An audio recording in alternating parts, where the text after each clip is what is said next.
One afternoon I was working with him and he did grab me. And again, I got that feeling inside that it was his time to go. So I gave him an overdose of insulin after supper. And I believe he died the next day. Usually they'd get very diaphoretic, red, they could lose consciousness, they'd shake.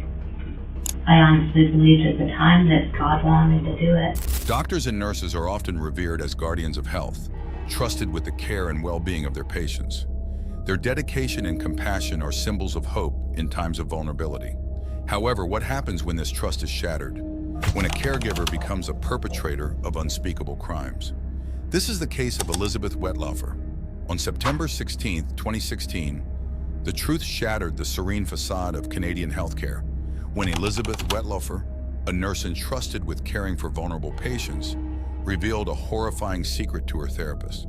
This revelation triggered immediate police intervention and led to the arrest of Elizabeth Wetlaufer, marking the beginning of the unraveling of one of Canada's most infamous serial killer cases. Elizabeth Wetlaufer's heinous crimes spanned over a decade, during which she worked in various nursing homes, using insulin as her weapon of choice to murder 8 elderly patients under her care. Her confession to her therapist not only broke the confidentiality clause, but also exposed a decade-long killing spree that had gone undetected until that pivotal moment. The interrogation that followed her arrest, conducted by Detective Nathan Hergut of the Woodstock Police Service, aimed to delve into the details of Wetlaufer's career and unravel the motivations behind her atrocious acts. I'm just going to go through for everything in this room is audio and video recorded first off. You okay with that? Oh, yes. Okay. Again, my name is Nathan Hergut with the Woodstock Police Service. I currently work in our crime unit. Okay. So just to make it clear for whoever might watch this in the future, we didn't force you to come with us. We didn't, shove you in the car and off we went kind of thing. You did it on your own free will and you accepted it on your own decision making. Is that correct? Yep. I had enough and he even let me try to give money to the homeless people. So. There you go. I remember all of that. So whether it's now, 5 minutes from now, an hour from now, or 3 days from now, whatever the case may be, we're not going to be asking questions for 3 days, are we? I hope not. I hope not. If anyone's persuaded you or tried to push you into making a statement, whatever they said, I don't want that to influence you in any way. Okay? No, what I'm about to say, I'm giving up my own free will. Okay. All right. Okay, you're not under arrest. The door is unlocked. Okay, I'm not impeding your way to the door. If you want to leave at any time, if you want to stop talking to me at any time, you just let me know, and we'll just carry on from there. Wetlaufer, diagnosed with borderline personality disorder, exhibited signs of psychomotor agitation during the interrogation, reflecting her inner turmoil and restlessness. Born and raised in Canada, Elizabeth Wetlaufer initially pursued a career in journalism and later studied counseling at the London Baptist Bible College. The reason why we're here today is because we've received some information back at the end of last week with regards to some information that was provided to the Toronto Police Service, which has led us into quite a bit of work and reasons here today to speak to you with regards to kind of how this all started and follow up. But before we get into that, I just want to kind of get an idea of your career and where you've been in your career and kind of how you got into things. And registered nurse.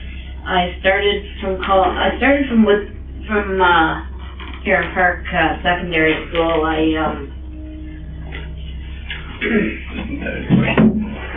I graduated grade 13, went for a year of journalism school. Okay. And then went to Bible College, London Baptist Bible College in London. Graduated with a degree in counseling, with a bachelor's degree in counseling. Her nursing career began earnestly, but personal struggles, including a failed marriage and battles with addiction, marked significant turning points in her life trajectory. Worked for an organization called Christian Horizons here in town in one of their group homes till 2007, at which time my marriage fell apart in February 2007, and I met a woman online, and she decided to move to be with me. Okay. So I ended up quitting the job I was at and going to Crescent Care to make a little bit more money because I was the only resident earner. So I started working at Crescent Care, I believe it was June 2007. And how long did you work there for? Until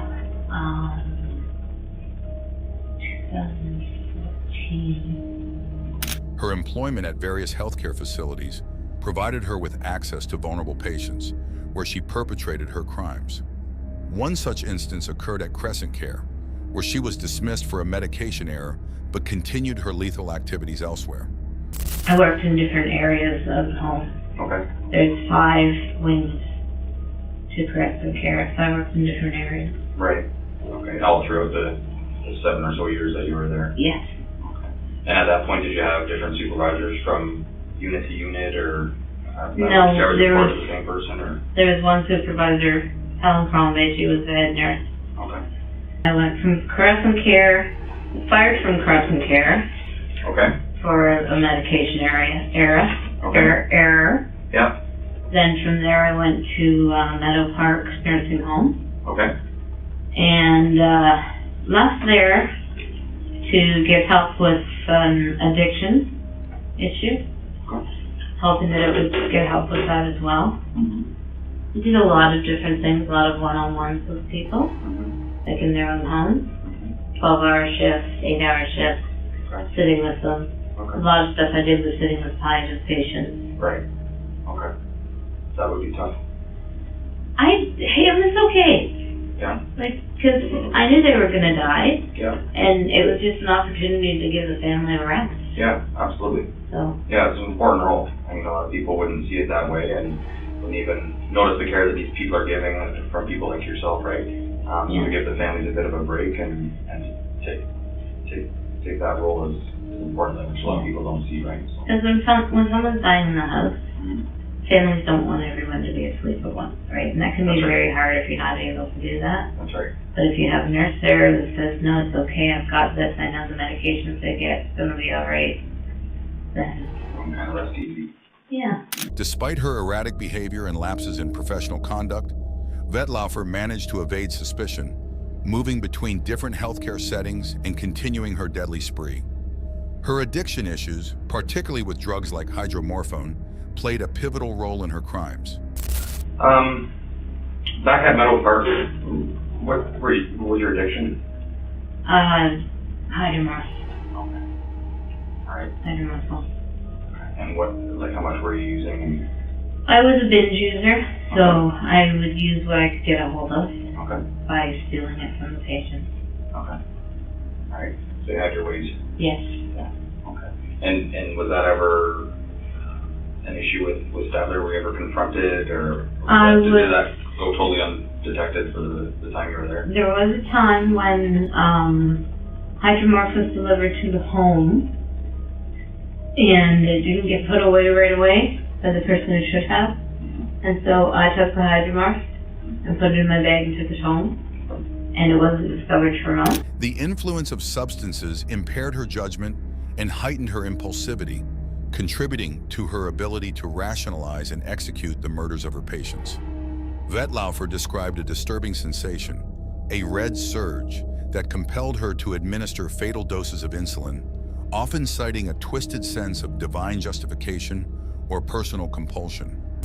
And I was so angry. And it was like a voice said inside me, I'll use you, don't worry about it.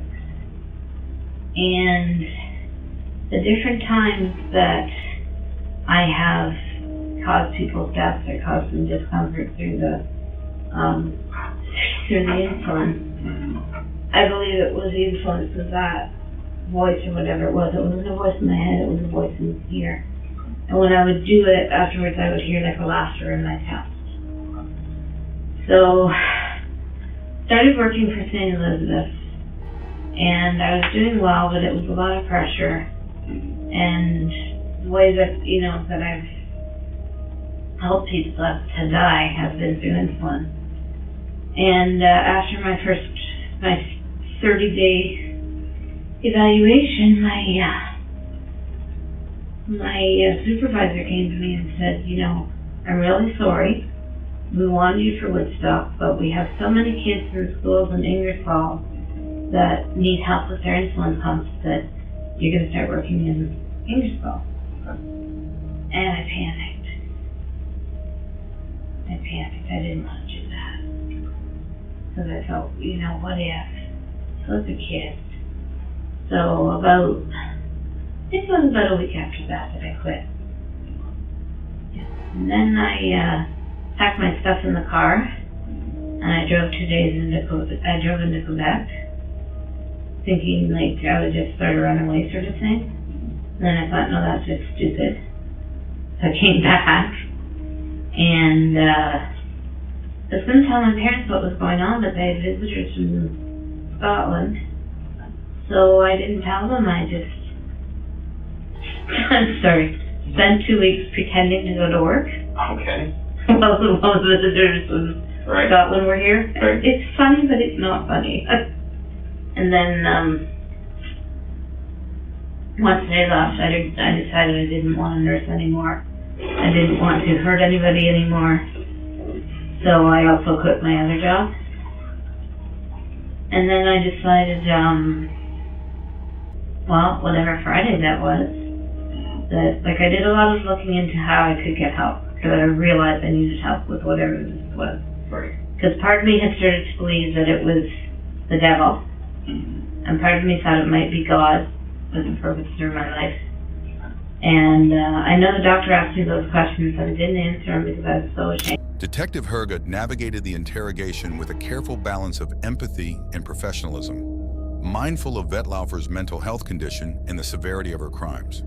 Canadian law enforcement's approach to handling individuals with mental disorders emphasizes sensitivity and understanding, contrasting with more confrontational methods seen in other jurisdictions. I didn't want this to keep going on, so I quit both jobs. Looked into where I could get help. Dr. Fernando is my psychiatrist, and he's not a very nice man.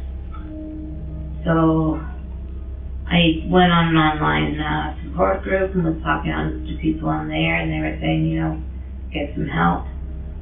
So then I started researching some psych wards and stuff, and I saw CAMH. And they are the only mental health facility in Ontario that has an emergency department. Okay. So I made a decision, and I went there one Friday morning. I took the train, and off I went. And before I went, I told three people what was going on. My friend from AA, and my friend, I told them what was going on. They said, yes, go and get help. And my friend drove me to the train station.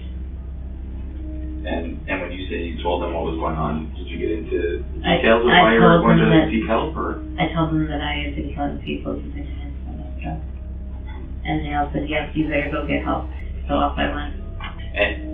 And Beth, to be honest with you, I admire the way that you're conducting yourself and telling us and having this conversation with me. I thank you for that. And I'm not here to judge in any way. I know. So I want you to know that. And I'm not a doctor. I know you spent a lot of time at CAMH the last 3 weeks, right? Yes. And I'm far from a doctor, but I do appreciate you telling me the truth and telling me the way that these things happen and played out. Yeah. And I admire you for that. And it's, you know, it's been a while because I've been stewing about, like, do I give the names of the people that I killed? Right. Because then here's 8 families that thought that their family member died peacefully and normally, and they didn't. And what's that going to do to those families? Right. And even up to going to the hospital, I decided I was just going to give the first names. And my cousin said, listen, they know what years you worked there. If you don't tell them the exact names, they're going to go in there and go over every single file. And that's going to be even worse for the families there. Right. So that she was the one to give me that advice, to give the names. And as far as you know, have these people reached out to any of police agencies where they may reside to notify that you told them this? Or No. did you tell them in kind of confidence? And I told them in expected that they would keep that confidence, to and they themselves? said they promised me they wouldn't tell anyone. Okay. But basically, the impliance was if I didn't get help, Right. then they'd be on the phone the next day. Okay, I gotcha. So did you tell them basically then on I told them Thursday? I told them the night before I went. Okay, so Thursday night. Yeah. And then you took off Friday morning. Yeah. Okay. But that's basically what they said was, if you haven't gotten help Friday, then we're calling the police. We love you, but we're calling the police. They just probably felt that they had a obligation, right? Yes. Throughout the interrogation, Vet Laufer admitted to the murders in a matter-of-fact manner, detailing each victim's circumstances and the method she used. So the first name on the list was James Silcox, whom Elizabeth Wetlaufer identified as her initial victim during her confession to Detective Nathan Herget. So before we get into this, I know that there's a statement which we have and that I've watched where you attended the police station in Toronto at 52 Division. Is that correct? Yeah, that's Okay. correct. And I honestly think it was Detective Hamilton, and I honestly can't remember the other detective's name now. I know it started with an A. And you met with them for, I was going to say about an hour and a half. That was nuts. Yeah. And at that point, you had in your possession a photocopy of this document, Yeah, right? okay. And you went through and you read it out, Yes. okay? And then following that, they started with the first name on the list, and they wanted to just try and get a little bit more detail of Yes. of the involvement in each circumstance, in Okay. each death, right? Okay. That's what I'd like to do today, and just get some more detail. Okay. Okay? So, Long list. it is, but I think that you and I think we can get through it together. Yeah, I'm sure we can. As long as you're patient with me. I've got all the time in the world. I'm not going anywhere. So, how about we just do this together? I'll just bring this over here. Is that okay? Sure. Okay. So, I'm not going to have you read through this entire document because you already did that, right? I have written it. I have read it. I have, lived it. So. Yeah, absolutely. So, Mr. Silcox. Yes. Okay, September of 2007. Yeah. He's the Okay. first one that died as a result of what I did. Okay. And before you get into that, you have signed kind of page numbers, all that kind of stuff on each of these documents. So we'll just go in order of how you've written it, okay? And I know that the detectives in Toronto kind of had this in their possession and just kind of got you to recall some things. Yeah. I'm just going to keep it here because, you've already written this out. So what's on here is, we already know that. I just have some follow-up questions Okay. just with regards to each circumstance. So Mr. Silcox, it says here you were working a double shift from 3 till 7, right? 3 p.m. to 7 a.m. Right. Okay. And this was at Crescent Care. Yes. Okay, in Woodstock. Yes. Okay. And tell me about your knowledge of James and your daily interactions during a shift with him. I didn't see him every time. He wasn't always my patient. I just knew from what people had said that he would grab the nurse's breasts and buttocks, and he would say horribly inappropriate things about his wife, that now he was there, he was going to she was going to follow Woodstock, and just would say different things. And he did touch me inappropriately once. And where was that? On your my body? breast. On your breast. Okay. And were you alone in the room at that point? Yes. Okay. Did he have a roommate at all? Did James have a roommate? He must have. He wasn't in a single room. So he was either in a double room or a quadruple room. Would you remember any other residents that would be roomed with him at that time? No. Okay. That's okay. What portion of the home was James in at this point? He was in there's an east wing, south wing, north wing. He was in the north wing, so it's halfway down, and he was either in a double bed or a quadruple bed. And the diagnosis of his health at the time you were caring for him, you remember? He was post-hip surgery and he had dementia. Do you remember how old he was approximately? No, I don't. I'm going to say 80s. In his 80s. Yeah. This pivotal moment in September 2007 marked the beginning of her dark journey into serial murder, using insulin as her weapon. James Silcox was not diabetic, which made him particularly vulnerable to insulin overdoses that Elizabeth administered under the guise of caregiving. Elizabeth, who had a background in nursing and had worked at various healthcare facilities in Ontario, including Christian Horizons and Meadow Park Nursing Home, found herself terminated from Crescent Care due to a medication error. This dismissal, however, did not deter her from continuing her lethal actions in subsequent healthcare positions. During her interrogation, Elizabeth displayed a complex mix of emotions, from occasional remorse to a disturbing detachment when discussing her crimes. Her calm demeanor, punctuated by moments of psychomotor agitation, underscored her borderline personality disorder, a condition that would later be highlighted as a factor in her case. Detective Hergut, following Canadian interrogation protocols that emphasize rapport building and non-confrontational questioning, navigated through Elizabeth's chilling account. She detailed her employment history and the circumstances leading up to each murder, including her modus operandi and her justification at the time, often citing a sense of divine influence or a malevolent internal voice. Elizabeth's confessions also shed light on her personal struggles and ethical lapses. She admitted to drug addiction issues, including stealing drugs from patients, which not only fueled her behavior, but also contributed to her loss of impulse control. This substance abuse further blurred her moral boundaries, enabling her to continue her deadly actions unchecked for years. And, sorry, he was not a diabetic? Not a diabetic. And, sorry, you said he had dementia? Yes. Okay, which you've also noted here as well, right? Yes. Okay. So tell me about the night. Was this the first person that you did this to? That I tried. Well, there were other people that I'd done it to who didn't die. Prior to James? Prior to James. Okay.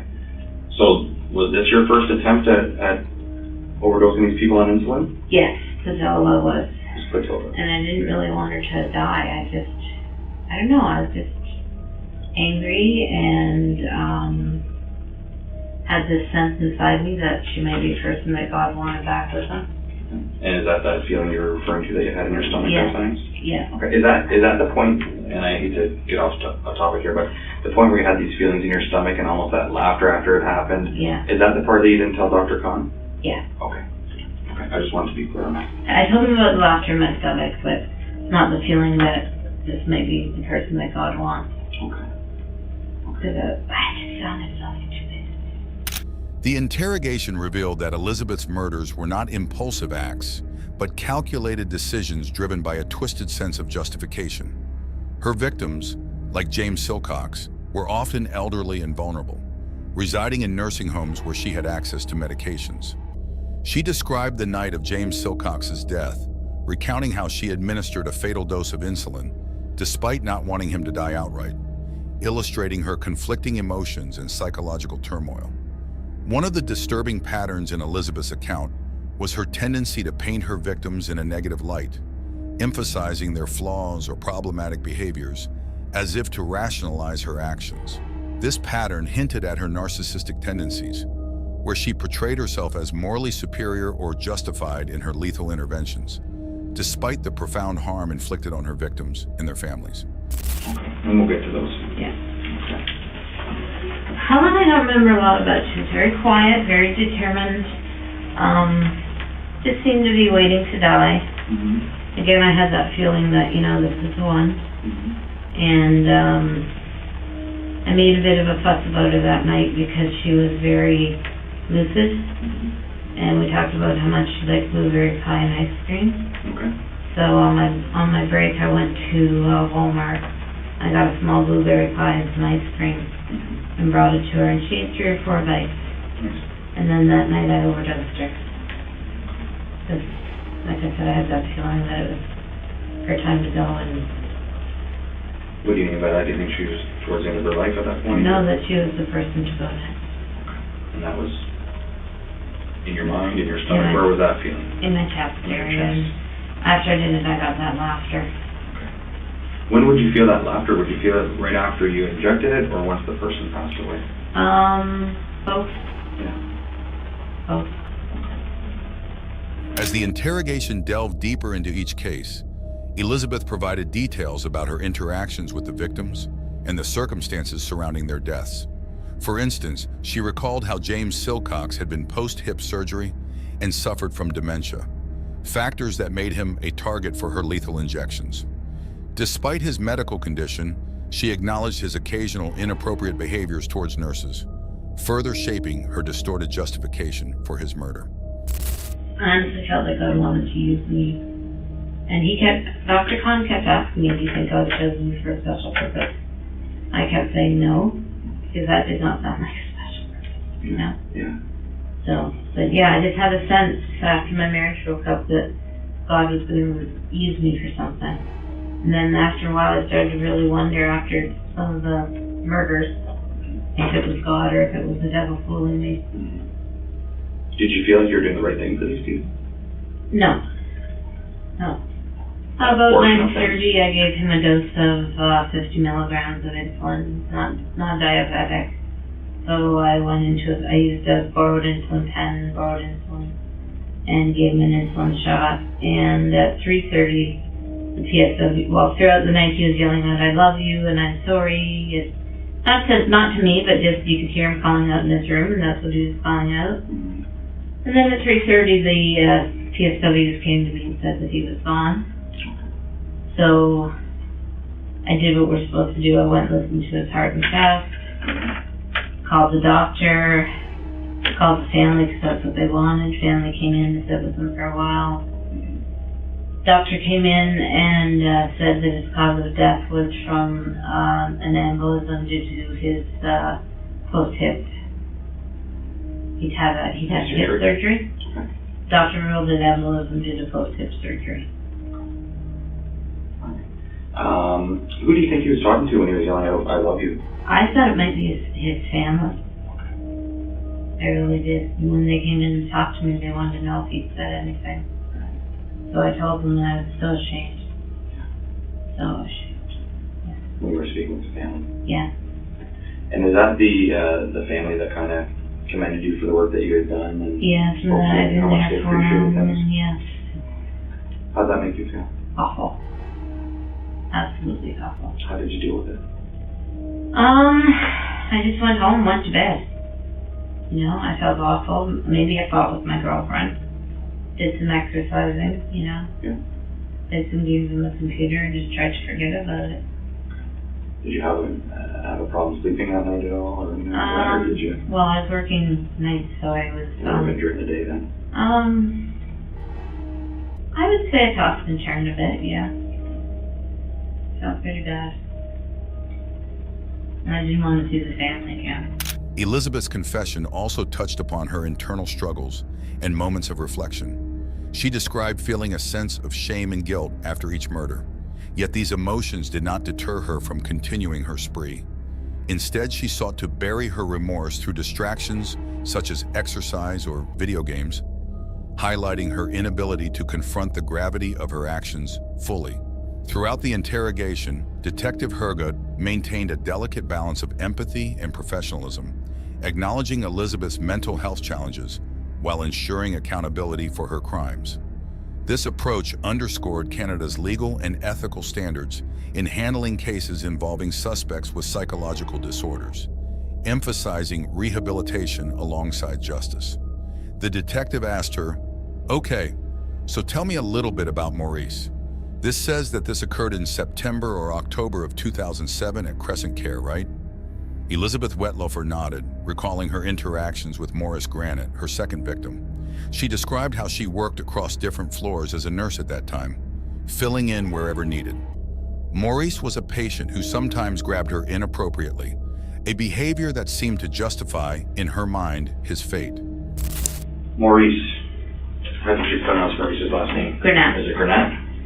Okay, so tell me a little bit about Maurice. This says that this occurred in September or October of 2007.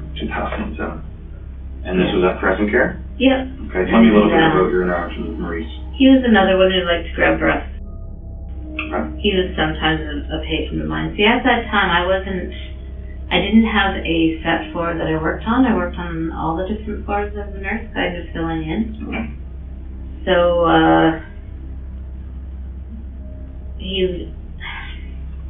one afternoon I was working with him and he did grab me.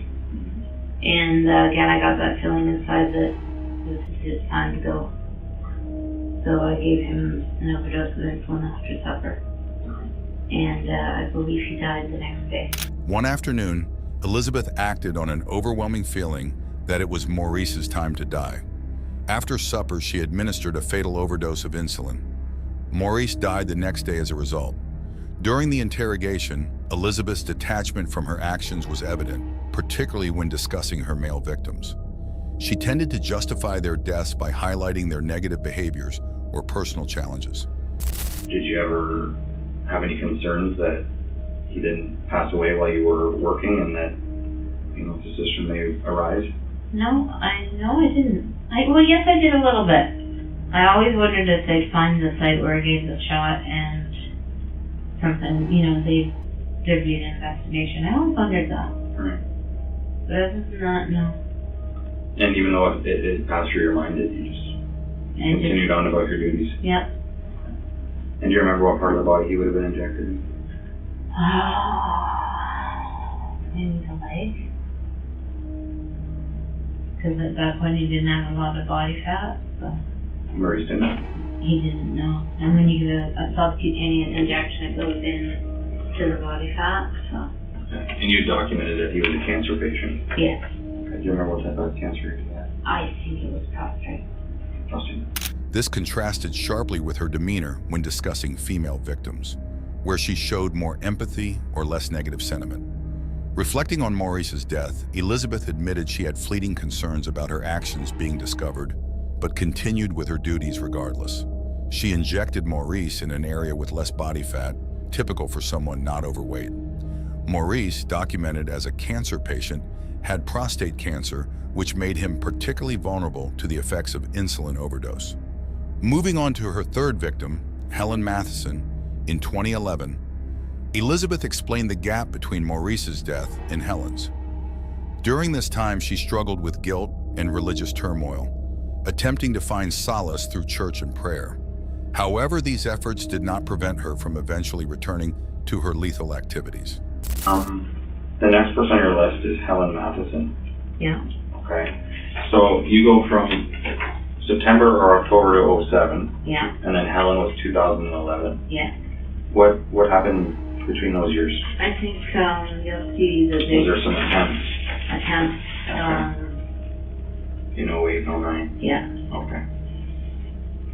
And we'll get to those. Yeah. Okay. Helen, I don't remember a lot about. She was very quiet, very determined. Just seemed to be waiting to die. Mm-hmm. Again, I had that feeling that, this is the one. Mm-hmm. And I made a bit of a fuss about her that night because she was very lucid. Mm-hmm. And we talked about how much she liked blueberry pie and ice cream. Okay. So on my break, I went to Walmart. I got a small blueberry pie and some ice cream and brought it to her, and she ate 3 or 4 bites. Nice. And then that night I overdosed her. Just, like I said, I had that feeling that it was her time to go. And what do you mean by that? Do you think she was towards the end of her life at that point? I know that she was the person to go to. And that was in your mind, in your stomach? Where was that feeling? In my chest In your area. chest. After I did it, I got that laughter. When would you feel that laughter? Would you feel it right after you injected it or once the person passed away? Both. Yeah. Helen Matheson, whom Elizabeth described as quiet and determined, became another target. Elizabeth recalled a poignant interaction with Helen about her fondness for blueberry pie and ice cream, which Elizabeth brought her shortly before administering a fatal dose of insulin. Elizabeth noted a recurring sensation, a red surging feeling before these lethal acts, which she described as possibly a divine directive. And you said once you gave them their insulin, I tried to stay away from it. Sometimes I was very interested to see what was happening. I would just try to stay away from it. Would you ever go back into their rooms while they were still alive to see kind of how they were progressing through the? If they were my charge, yes, I had to. Okay. Even though you had attempted to take their lives. Yeah. And you would, what kind of symptoms would they show? Is it different for everyone? Or? Well, usually they'd get very diaphoretic, red. They could lose consciousness. They'd shake. Some people, one person had a seizure. I think it was just one person. 2 people stroked right out. albeit one she increasingly questioned. Detective Hergott probed into Elizabeth's emotional state during these moments, asking if she experienced guilt or remorse. Elizabeth confessed to feeling guilt, particularly after each murder, but these feelings did not deter her from continuing. The detective noted Elizabeth's use of religious justifications, stemming from her upbringing in a devout family, where notions of right and wrong were deeply ingrained. Elizabeth's confession then turned to Gladys Millard, her fifth victim in November 2011 at Crescent Care. Gladys, a type 2 diabetic with severe dementia, was 92 years old at the time of her death. So Gladys, so this takes us to November of 2011 at Crescent Care. It says here Gladys was a type 2 diabetic and had dementia. Severe dementia. Did she? Yeah. How old do you think Gladys was? 92. 92. And where was Gladys within Crescent Care? East wing,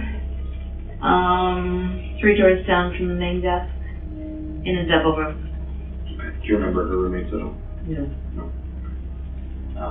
And obviously these are repetitive questions, and you might remember some of the roommates throughout as we go along here, so that's why I just keep asking the same questions. Tell me a little bit about Gladys. What was she like when you cared for her? Well, when I first started caring for her, she was walking and talking, and she had quite the spirit. She once punched a man. Oh. Because she overheard the nurses telling one of the gentlemen, "No, you can't push your wife around, you have to come with us." And she turned around and she said, "You can't treat a woman like that."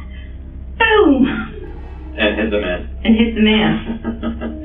So then we're all in a state of trying to keep them from fighting with each other, trying to keep them from hurting us. So, right. yeah, she was very spunky. But she went downhill fast. Did she? Eventually, she had dementia, didn't take her pills well, didn't eat well, very stubborn woman. And as always, one evening I just got that red surging feeling that she was going to be the one. And gave her insulin overdose. Did you ever get that feeling outside of work? No, never. No? Did you ever get that feeling going to work, knowing that something was going to happen that shift? No, that always happened at work.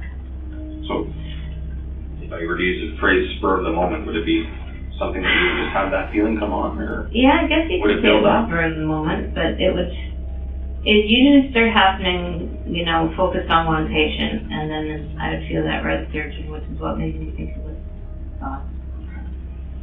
Which I'm so embarrassed. Like I said, I'm not here to judge you. You know how long it took for Gladys to die? I believe she died the next afternoon, or that afternoon. And do you know if you were present for that? No, I was not. So therefore wouldn't have been a part of the process of the pronouncing and checking the boxes? No. When someone's dying, it seems like it takes longer than it does. If you're around, if you know what I mean. I do. Yeah. Elizabeth detailed Gladys's spirited personality and described an incident where Gladys punched a man who mistreated his wife, showcasing her feisty nature even in old age. Despite Gladys's initial vigor, her health declined rapidly due to dementia-related challenges, including difficulty taking medication or eating properly. Elizabeth again experienced the red surging feeling, prompting her to administer a fatal insulin overdose to Gladys. So this is where you have a bit of a gap again, from Yeah. 2011 to 2013 with your successful injections, but there wasn't even any attempt. No. In November 2011, I came home from a cruise of the Caribbean, and I was feeling guilty. I was feeling damned. I was feeling confused. I was feeling like I just didn't want to do it anymore. I was feeling like if I could somehow connect with God strongly enough that I wouldn't do it anymore. And so I spent a lot of time reading my Bible and praying and deciding I just wasn't going to do it anymore. So I had the odd urge to do it, but I resisted by going to church, reading my Bible, praying, and telling God I didn't believe him that he wanted me to do it anymore. What's her treatment to that one?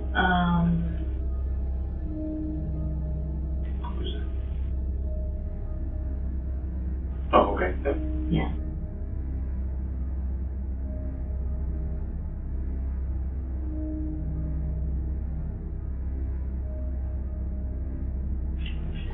Reflecting on this period, Elizabeth mentioned a 2-year hiatus from her lethal actions, attributing it to her renewed religious pursuits and a desire to resist her murderous impulses. Detective Herget questioned Elizabeth about her methods and the symptoms her victims displayed post-insulin injection. Elizabeth described typical reactions such as sweating, loss of consciousness, seizures, or strokes, indicating the severity of insulin overdoses she administered. Beverly Helen Young became the 6th victim of Elizabeth Wetlofer, adding another tragic chapter to the notorious case of the female serial killer who targeted those in her care. Unlike male serial killers who often prey on strangers, Elizabeth chose victims she knew, potentially showing some form of twisted attachment before ending their lives. March of 2014. This is where during anniversary care. Yeah. Tell me about Mark. Mine was a handful. She would attack other patients. She would pull their hair. She would hit them. She would pinch them. Eventually, it was decided that she needed a one-on-one staff. So sometimes they would book an extra PSW to be with her.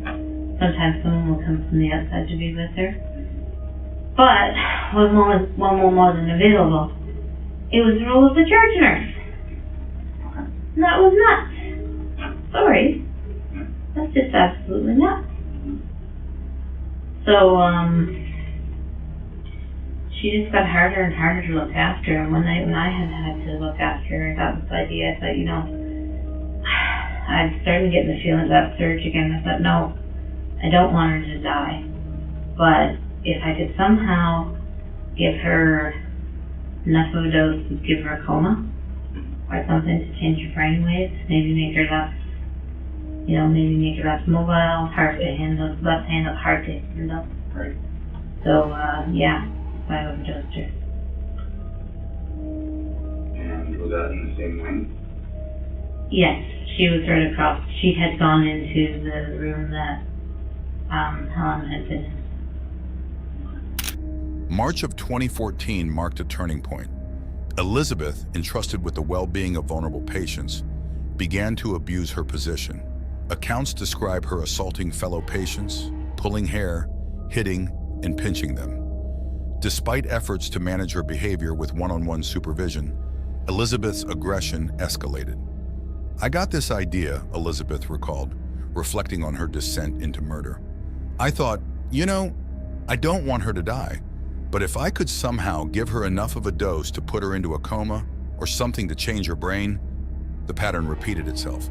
Elizabeth administered fatal doses of insulin to her victims, causing comas or severe complications that ultimately led to their deaths.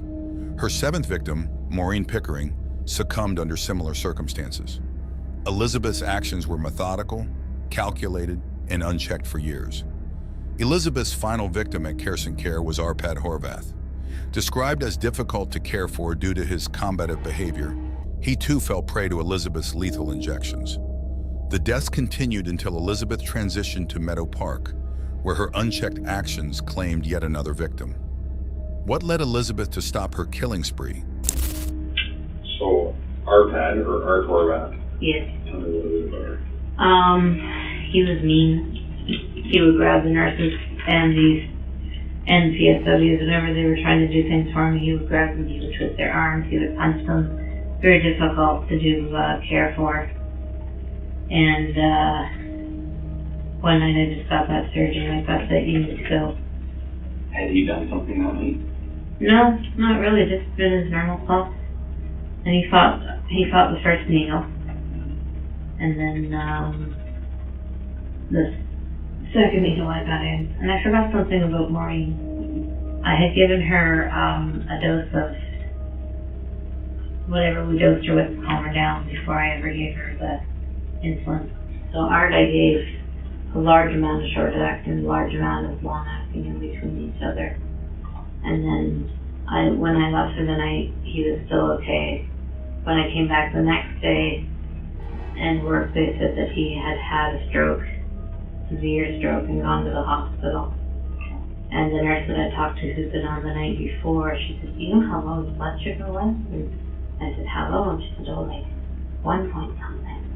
And then she said, "But you know what? I went home and I did some research. And sometimes having a bad stroke can make your blood sugar go low." Really? Yeah, that's what she said to me. That was odd, too. Yeah, that was odd. But yeah, so he lived for a couple of days and then he passed. The 8th and final victim was Arpad Horvath, and remaining consistent with her pattern, she speaks ill of another male victim. It's possible that the men may have been a target because of their behavior towards Elizabeth or other female employees, but there's no evidence of that, and Elizabeth by herself is not the most reliable person. This document you prepared, Beth, and I know that you had stated the reason why, I guess you call it the breaking point of why you stopped, Yeah. was the possibility that you were going to have to be dealing with kids. Yes, that's right. Is there anything worse than taking someone else's life? Yes. Child molestation. Absolutely. Did you feel that you might harm the children and yourself if you were to work with them? I was afraid that I might get that feeling of wanting to give them insulin overdoses, especially since they were diabetic. And I panicked. There was no way. I was absolutely not open to that. She claimed it was due to her fear of being assigned to care for children instead of elderly patients. Ironically, she believed she had a moral high ground by targeting seniors instead of more vulnerable children. However, the real reason might have been the increased risk of detection and accountability that came with caring for children. During her interrogation, Elizabeth expressed a desire to help others, perhaps seeking redemption for her heinous acts. She spoke of hopes and dreams, ironically tattooed on her, signifying aspirations for the future despite her grim past. As the interrogation progressed, Elizabeth faced the possibility of restrictions through an 810 peace bond, a preventive measure to ensure public safety. Is there anyone else within your career path that isn't listed on these 4 documents, or these 4 pieces of paper, that you'd be responsible for their deaths? No, absolutely not. And if we were to tell you that we've come across some fairly significant or suspicious deaths at other nursing homes, Where it's in, right, what would you say to that? it wasn't me. So there's no one else involved No, that fell victim to your actions? no. What's your tattoo mean? Hopes and dreams? Does that mean blue? That I have hopes for the future and dreams of the future. What are your hopes for the future now, after speaking over the last few hours? That somehow, some way I can help somebody. There's got to be somebody wherever I go, jail, penitentiary, there's got to be somebody I can help. Maybe somebody who can't read. Maybe somebody who can't write. Maybe somebody who's done worse than me and feels like it'll never be forgiven. Maybe somebody who's done less than me and feels like it'll never be forgiven.